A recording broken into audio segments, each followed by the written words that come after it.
네, 감사합니다. 제가 이 어머니 기도회 이제 강사로 이제 섭외되고 나서 이 어머니 기도에 대해서 옆에서 많이 얘기들을 해주시더라고요. 그 중에서 가장 많이 들었던 얘기가 어머니 기도회 분위기 참 좋다. 거기 가서는 무슨 얘기를 해도 다 웃는다.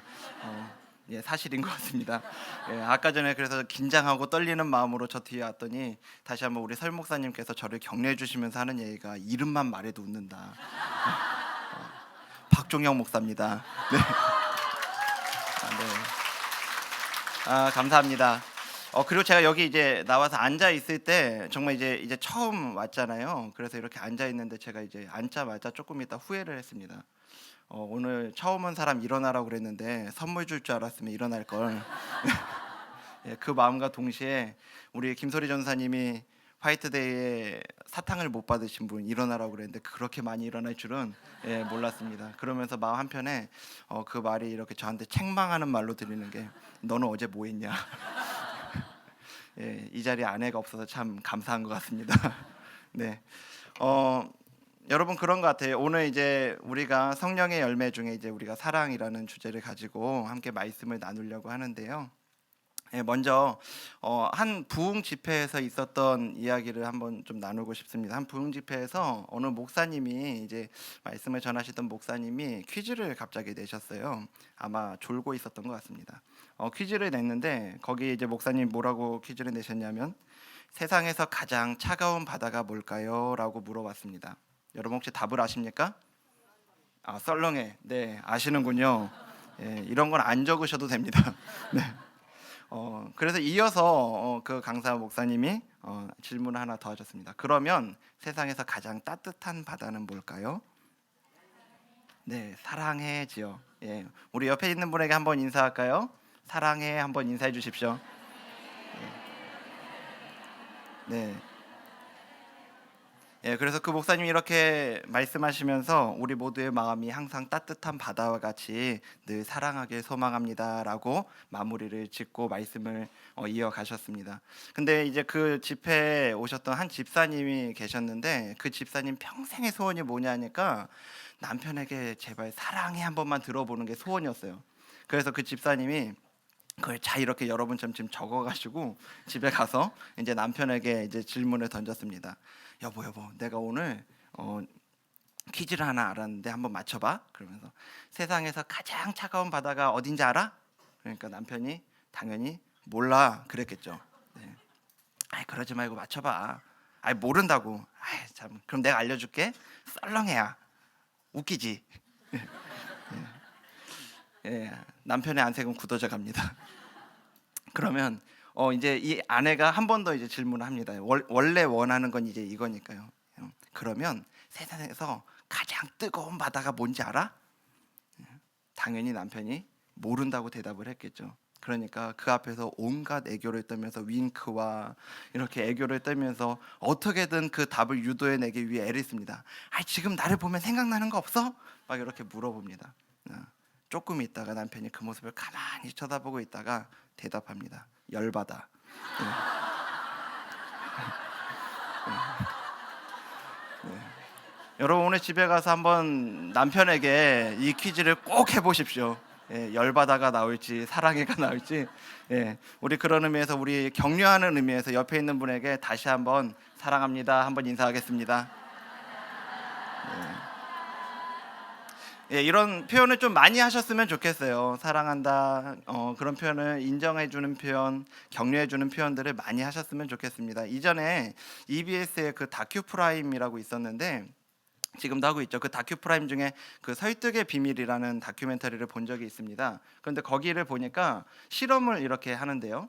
그 실험의 내용이 이겁니다. 이제 둘씩 짝을 지었는데 이 두 파트너가 알고 있는 거예요. 뭘 알고 있냐면 내가 지금 무슨 얘기를 하더라도 이 사람이 어떤 반응을 보일 거다라는 걸 미리 알고 있는 겁니다. 그래서 한쪽 그룹에는 어떤 얘기를 A가 어떤 이야기를 해도 너 B는 무조건 받아주고 인정해주고 웃어주고 막 격려해줘라. 그리고 다른 한쪽에서는 A가 무슨 얘기를 하든지 간에 너는 절대로 인정하지 말고 거기에 대해서 반론을 제기하고 거기서 태클을 걸고 그렇게 그게 뭐냐 이렇게 핀잔을 줘봐라. 이 내용에 대해서는 둘 다 알고 있습니다. 이 A가 모르는 게 아니에요. 그리고 나중에 이제 실험을 시작했습니다. 실험을 시작해서 그 이제 A가 첫 번째 이제 실험을 시작해서 어떤 이야기들을 이렇게 하게 됩니다. 자기 이야기를 하고 뭐 이렇게 시사 이야기를 하고, 그러니까 막 웃어주고 호응해주고 받아주고 인정해주고 격려해줍니다. 실험이 끝났습니다. 나오고 나서 어떤 기분이 들었냐 물어보니까 A가 이렇게 대답을 합니다. 이 이야기를 들었을 때 굉장히 내가 인정받는 느낌이었고 내가 굉장히 존중받는 느낌이었다고 그렇게 대답합니다. 알고 있었음에도 불구하고 그런 표현을 들었을 때 그 표현을 듣는 것만으로 그렇게 느꼈다는 거죠. 반면에 이제 다른 쪽에 가서 다시 한번 이제 실험을 했을 때 어떤 이야기를 하든지 간에 무조건 핀잔을 주는 거죠. 무조건 핀잔을 주고 거기에 대해서 반론을 제기하고, 그러고 나서 나왔습니다. 벌써 나왔는데 이 A의 안색이 다릅니다. 얼굴이 시뻘개져서 나왔어요. 어떤 기분입니까? 그랬더니 때려주고 싶었다고. 예. 알고 있었음에도 불구하고 이 사람이 나에 대해서 악감정을 가지고 있는 게 아니라는 걸 알고 있었음에도 불구하고 반복해서 이제 자기에게 그런 표현들을 자기가 들었을 때 그 마음 가운데 굉장히 상함이 있었던 거죠. 그래서 여러분들이 오늘 집에 가서도 많이 여러분들의 가족들에게 일부러 더 많이 표현하셨으면 좋겠습니다. 사랑해주는 표현, 인정해주는 표현, 격려해주는 표현들을 많이 하셨으면 좋겠습니다. 근데 오늘 우리가 이제 나눌 거는 이 표현의 열매가 아니라 우리가 성령의 열매에 대해서 우리가 나누지 않습니까? 오늘 본문을 우리 같이 한번 다시 보도록 하겠습니다. 같이 읽겠습니다. 시작. 오직 성령의 열매는 사랑과 희락과 화평과 오래 참음과 자비와 양성과 충성과 온유와 절제니 이 같은 것을 금지할 법이 없느니라. 아멘. 여러분은 이 중에 몇 가지 열매나 맺고 계십니까? 이번 한 학기가 끝나면 나는 9가지 열매 다 모을 거야 이렇게 지금 각오하시는 분들 많죠. 그러다 이제 한번 온유를 빠져서 어쩌지 난 온유가 없어 이렇게 두려움에 떠실 분도 있을 것 같은데요. 여러분들은 이 중에서 나는 희락에는 자신 있는데 나 오래 참으면 아니다. 어떤 분들은 난 사랑하고 자비는 넘치는데 절제는 나랑 상관이 없어 이렇게 생각하시는 분들 계시지는 않습니까? 그런데 성령의 열매를 하면서 우리가 9가지를 이렇게 이야기를 하잖아요. 근데 원어를 보나 영어를 보나 여기 성령의 열매라고 할 때 이 열매는 단수로 기록이 되어 있습니다. 하나라는 말이죠. 마치 사과 열매는 하나인데 그 사과 열매를 한 입 베어 물으면 그 안에서 단맛도 느껴지고 신맛도 느껴지는 것처럼 이 하나의 열매가 여러 가지를 보여주고 있는 거죠. 그럼 우리가 구원받은 사람이 성령 안에서 맺어가는 그 단 한 가지 열매가 뭘까요? 요한복음 15장 5절에 있는 말씀인데요. 같이 한번 읽어보도록 하겠습니다. 시작. 나는 포도나무요 너희는 가지라. 그가 내 안에 내가 그 안에 거하면 사람이 열매를 많이 맺나니 나를 떠나서는 너희가 아무것도 할 수 없음이라. 아멘.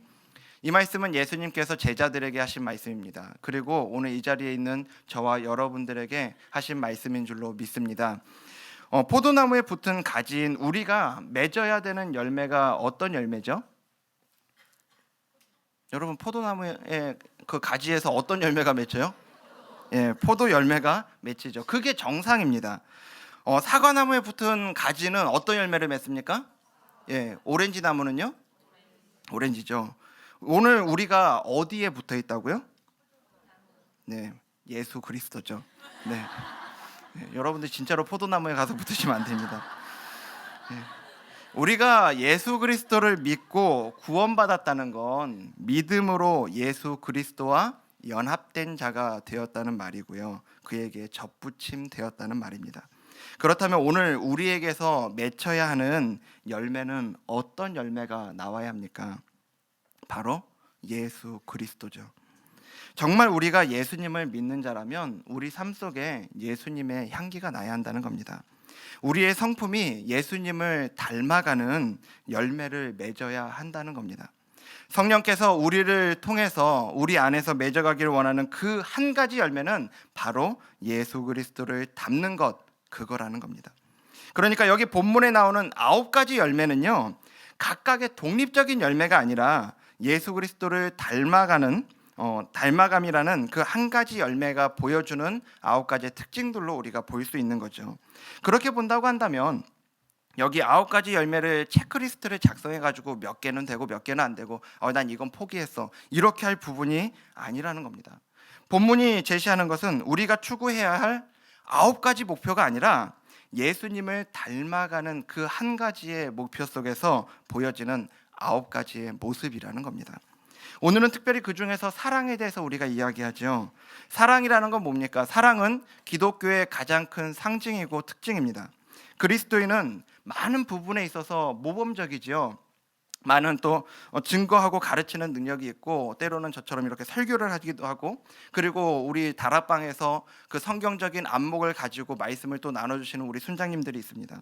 그리고 신앙으로 그 봉사의 자리로, 구제의 자리로 나아가는 등 정말 우리 그리스도인들이 보여주는 많은 신앙의 덕목들이 있죠. 하지만 이 모든 것들에 대해서 사도 바울이 이야기하고 있는 것이 있습니다. 고린도전서 13장 1절에서 3절 말씀인데요, 같이 한번 우리 읽어볼까요? 시작.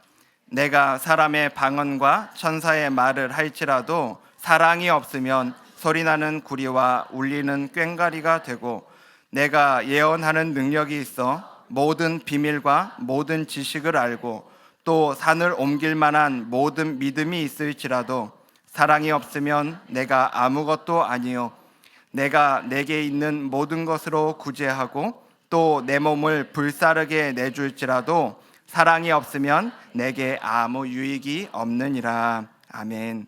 사실 여기 지금 나오는 것들 중에서 하나라도 내게 있으면 좋겠다, 이렇게 생각되는 것들이 있지 않습니까? 사람의 방언, 천사의 말, 예언하는 능력, 모든 비밀과 모든 지식을 아는 것, 산을 옮길 만한 믿음, 그리고 모든 것으로 구제할 수 있고 내 몸을 불사르게 내어주는 그 열정. 여러분, 이런 것들이 하나라도 있으면 좋겠는데, 오히려 여기 사도 바울은 뭐라고 이야기하냐면, 이 모든 것들이 있더라도 뭐가 없으면요? 사랑이 없으면 그것들은 아무것도 아니다라고 말하고 있는 겁니다. 그 정도로 사랑은 기독교의 핵심이라고 할 수 있죠. 위대한 신앙의 선배 중 조나단 에드워즈라는 신학자가 있습니다. 그가 살았던 시대는 미국 기독교 역사에 있어서 큰 부흥의 시기였는데요, 수많은 사람들이 교회로 몰려오고 회심의 역사가 일어나던 그 시기입니다. 조나단 에드워즈는 그럴 때 더욱 말씀의 근거에서 진짜와 가짜를 분별하려고 했는데요, 그렇게 해서 나온 책이 바로 신앙 감정론이라는 책입니다. 거기서 그가 사랑에 대해서 이렇게 설명하고 있는 구절이 있습니다. 제가 한번 읽어드리겠습니다. 사랑은 하나님의 성령께서 주시는 은혜 가운데 가장 숭고한 것이며 참된 믿음의 생명이고 본질이며 요체다. 사랑으로 우리는 천국의 모습에 가장 근접하게 되며 지옥과 마귀의 모습에 가장 반대되게 된다.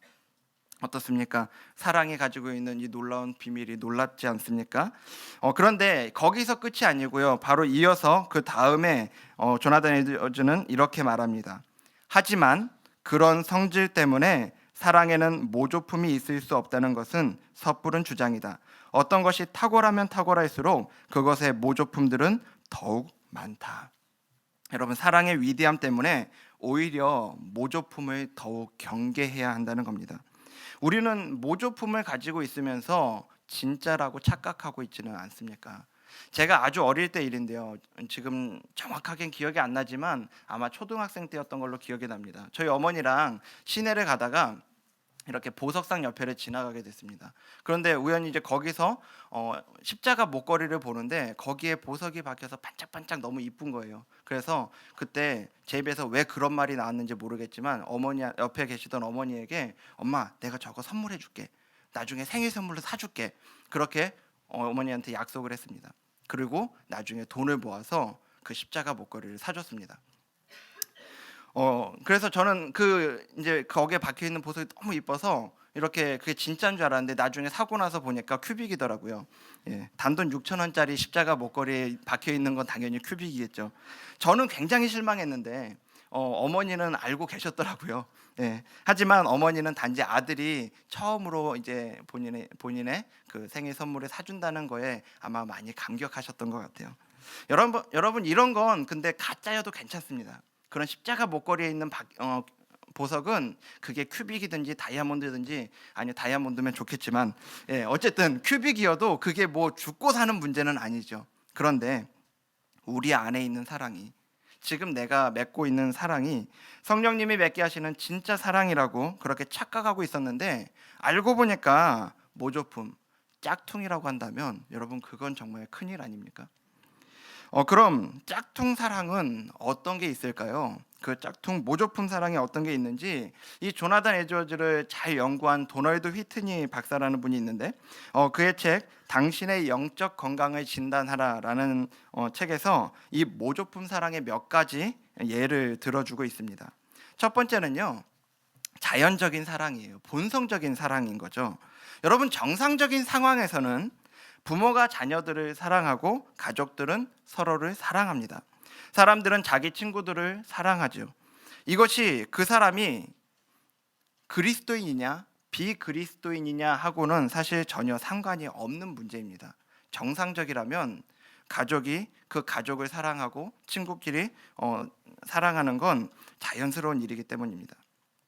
하나님은 우리가 비록 타락한 세상에 살지만 자연적으로 어떤 사람들을 사랑하도록 만드셨습니다. 그게 우리에게 허락하신 일반 은총이죠. 하지만 이 자연적인 사랑은 그렇기 때문에 우리의 본성적인 사랑이고 성령의 열매라고는 할 수가 없죠. 두 번째 모조품은 뭐냐 하면 지나친 자기 사랑이에요. 한 남자가 아름다운 여자를 봅니다. 그 여자를 보는 순간 그 마음 가운데 확신이 듭니다. 난 저 여자 사랑해. 그리고 그는 정말 그녀를 위해서라면 무슨 일이든지 할 수 있다고 그렇게 생각을 합니다. 그는 그녀를 사모하고 항상 그녀를 생각하면서 그렇게 그녀에게서 아무것도 바라지 않습니다. 하지만 사실 그가 그녀를 사랑하는 건요, 그녀가 그를 위해 해주는 무언가가 있기 때문이에요. 그게 뭐냐 하면 그녀는 그에게 흥분을 줍니다. 마음에 콩닥콩닥함을 줍니다. 그를 자극시킵니다. 이게 있으니까 그녀를 위해서 그렇게 모든 것들을 바칠 수 있는 거죠.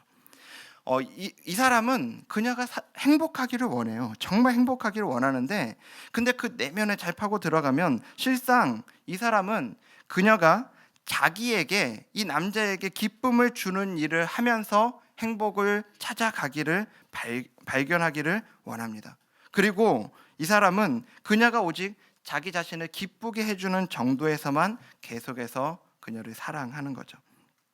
그의 사랑이 자기에게 기쁨을 주지 않는다면 그는 그녀를 위해서 이제 어떤 일도 하지 않을 겁니다. 시간이 지나감에 따라서 변하겠죠. 그리고 그는 말할 겁니다. 사랑은 움직이는 거야. 아니요, 마음이 움직이는 거겠죠. 이런 종류의 사랑은 로맨틱한 그런 사랑만큼 사람들 사이에서 흔하게 일어나는 일이죠. 또 마지막 세 번째 있습니다. 조건적 사랑이에요. 당신이 나를 사랑한다면 저도 당신을 사랑하겠습니다. 기브 앤 테이크라고 하죠. 이런 유형의 사랑이에요. 이건 어떤 헌신에서 나오는 것도 아니고 그리스도를 닮고자 하는 열망에서 나오는 것도 아닙니다. 단지 보상을 바라고 베푸는 거래일 뿐이죠. 이것은 세상적인 사랑의 축소판이라고 할 수 있습니다. 이에 대해서 예수님은 이렇게 말씀하셨죠. 누가복음 6장 32절인데요. 같이 한번 읽어볼까요? 시작. 너희가 만일 너희를 사랑하는 자만을 사랑하면 칭찬받을 것이 무엇이냐? 죄인들도 사랑하는 자는 사랑하느니라. 아멘. 그러면 여러분, 이런 모조품 사랑이 있다면 당연히 진짜가 있죠. 그 진짜는 어디 있습니까? 진짜는 뭡니까? 그 사랑을 우리가 어디서 발견할 수 있을까요? 오늘 본문에서 발견할 수 있는데 요한복음 13장 34절 35절입니다. 같이 한번 읽겠습니다. 시작. 새 계명을 너희에게 주노니 서로 사랑하라. 내가 너희를 사랑한 것 같이 너희도 서로 사랑하라.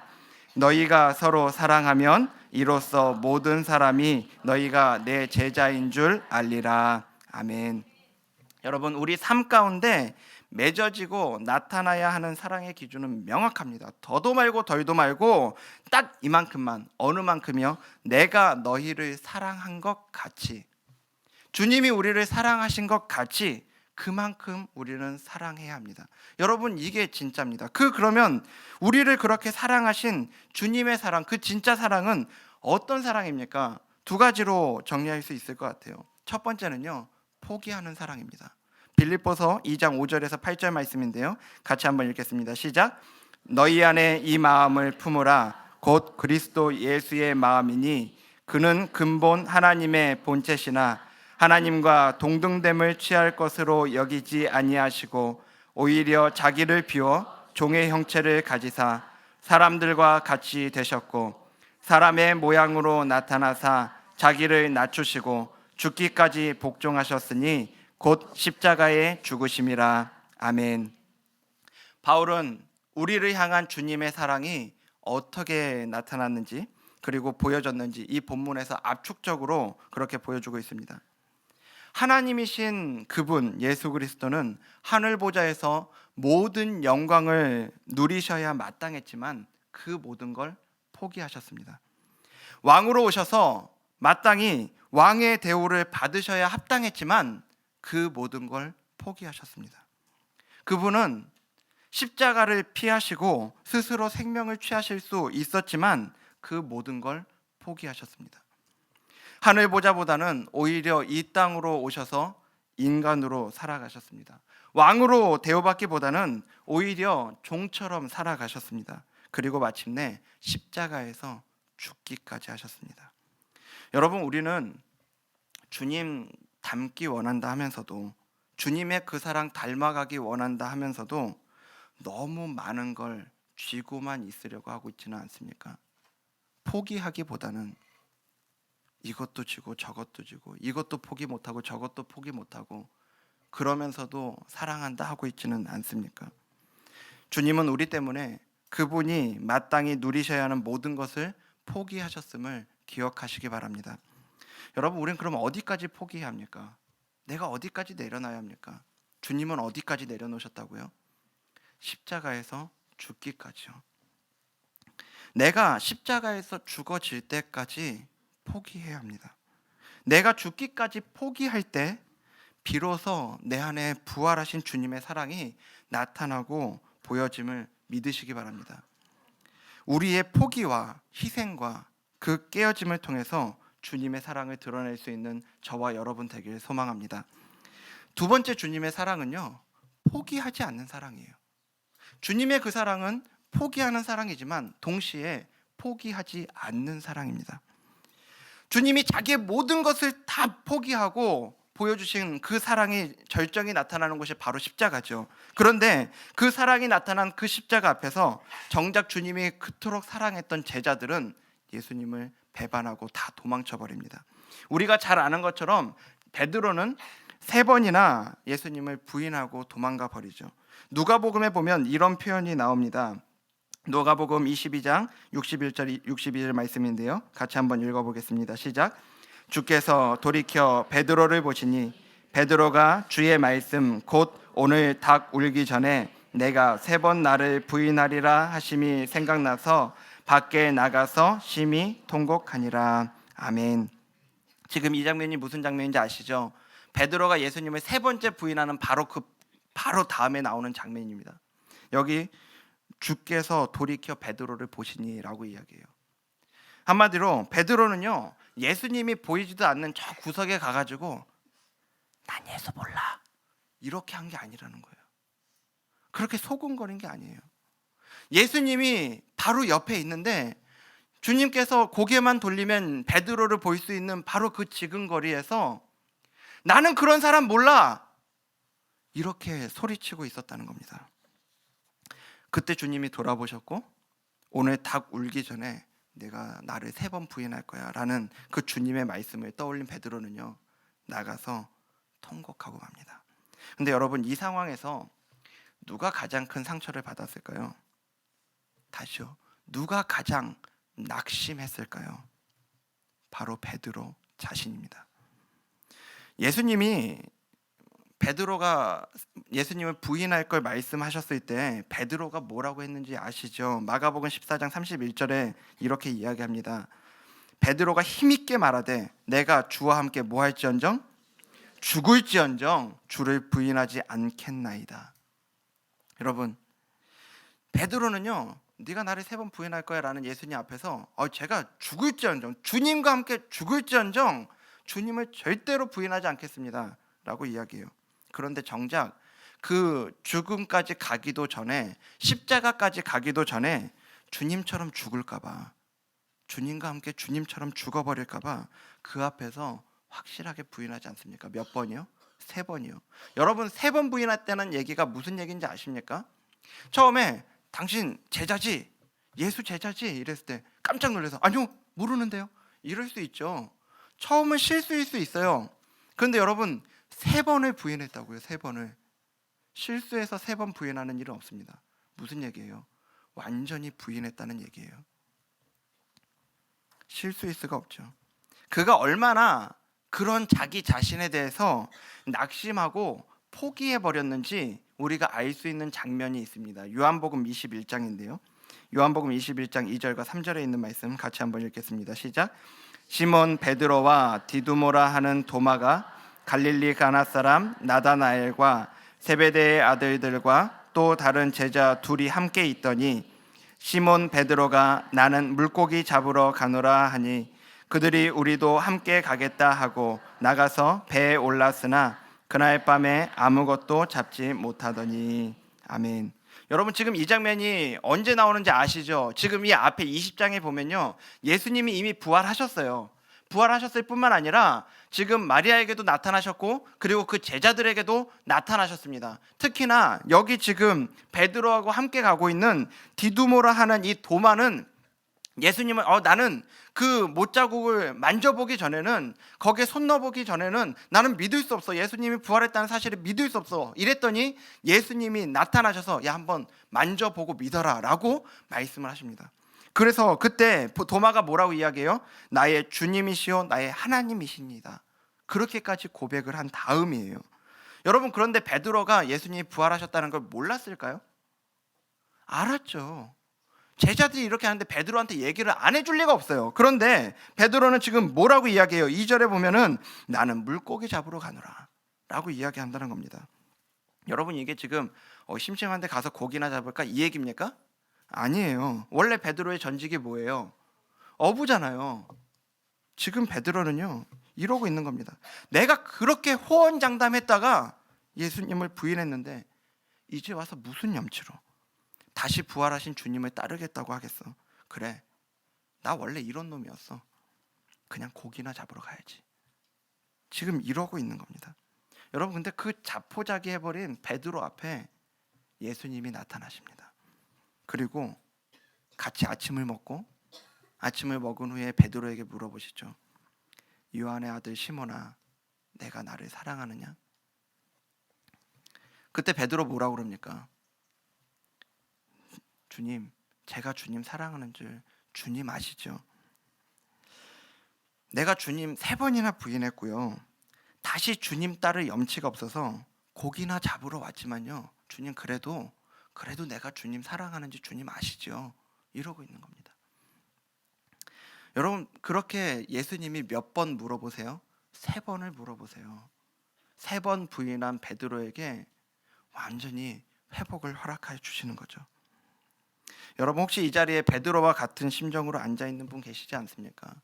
매번 넘어지고 쓰러진 자기를 보면서 사랑을 베풀고 흘려보내기보다는 오히려 분노와 시기와 미움으로 가득 차 있는 자신의 모습을 보면서 나를 십자가에 못 박아 죽이기보다는 오늘도 시퍼렇게 살아가지고 모든 욕심을 부리면서 살아가는 자기를 보면서 베드로와 같이 자포자기하는 심정으로 오늘 이 자리에 앉아있는 분이 계시지 않습니까? 여러분 우리 스스로는 포기할 수 있습니다. 포기하고 싶기도 합니다. 하지만 우리는 포기해도 우리를 부르신 주님은 절대로 포기하지 않으십니다. 우리 주님의 사랑은 포기하지 않는 사랑이라는 걸 기억하시기 바랍니다. 말씀의 결론을 맺겠습니다. 여기 앞에 주제가 있죠. 때가 이름에 거두리라. 너무 귀한 주제인 것 같아요. 여러분 때가 이름에 거두리라. 언제 거둘까요? 하나님의 때, 바로 주님이 됐다 하시는 그때요. 그럼 여러분 거두기 전까지는 뭐 해야 됩니까? 이거 가야죠. 거두기 전까지는 이거 가야죠. 여러분 우리는 죽을 때까지 이거 가야 합니다. 조금씩. 오늘도 온전치 못한 내 모습을 바라보면서 때로는 좌절하고 낙심하고 실망하더라도 그 가운데에도 우리는 울면서 이거 가야 합니다. 그렇게 우리는 울면서 익어갈 겁니다. 여러분 어떻게 익어갈까요? 어떻게 예수님 닮은 열매를 맺고 어떻게 그 사랑을 나타낼 수 있을까요? 여러분 가지가 열매를 어떻게 맺죠? 가지가 열매를 맺기 위해서 하는 일이 뭐죠? 가지 스스로 할 수 있는 일은 없죠. 가지가 해야만 하고 할 수 있는 그 유일한 일은요, 나무에 잘 붙어 있는 거예요. 그렇죠? 나무에 잘 붙어서 그 나무로부터 진액을 잘 공급받는 겁니다.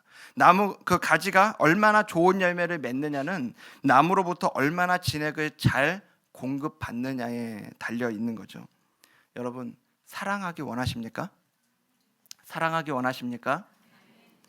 자연적으로 본성적으로 나오는 사랑이 아니라 자기의 상황과 상태에 따라 변하는 그런 사랑 아니라 조건에 따라서 달라지는 사랑이 아니라 정말 주님이 모든 것을 포기하면서 보여주신 그 사랑, 아직도 포기하지 않으시는 그런 사랑의 열매를 맺고 나타내기 원하십니까? 그렇다면 여러분이 먼저 그 사랑을 누리시길 바랍니다. 오늘 여러분은 얼마나 그 사랑의 진액을 공급받고 있습니까?